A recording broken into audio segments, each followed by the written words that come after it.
Oh, hi, and welcome to Gene's Corner.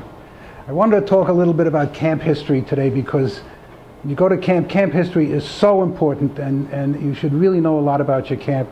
This camp has an awesome history. It gets a little complicated, but it's quite interesting. We know that the camp was founded by the Fishbein family.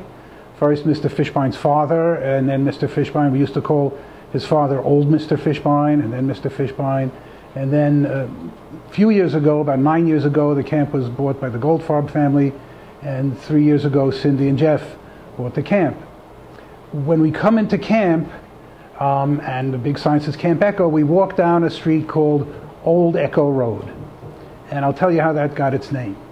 When Mr. Fishbein first started calling it Camp Echo, they didn't have street names. It was just outside the road up to the camp and the road in the camp. And he wanted to have a name, so he called it Echo Road. From the gate all the way up to the dining hall was Echo Road.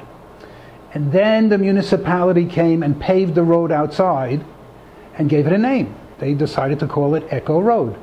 Mr. Fishbein wanted to be a little bit different, so he renamed Echo Road Old Echo Road, which was appropriate because it was older than the new Echo Road. And all of that's fine. But a few years ago, when the Goldfarbs had the camp, they repaved the road up to the dining hall. Old Echo Road is now paved. At that time it wasn't very well paved, there were potholes, and now it's a pretty nice road. But what they didn't do was rename it. What they should have called it was the new Old Echo Road.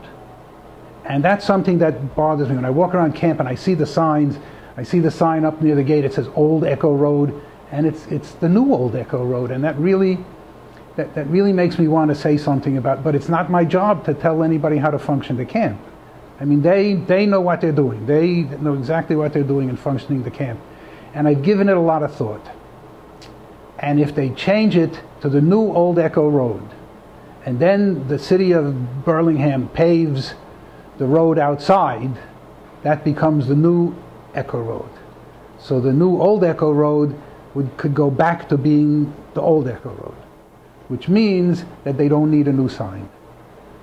So that's just a little history of where these names came from, where Echo Road came from, and Old Echo Road came from, and even Gabriel Way along the lake was named for Mr. Fishbein's father, Gabriel Fishbein, who planted those trees, by the way. Those trees were quite small when he planted them, and he planted them so campers years later would have tall trees to walk by the lake.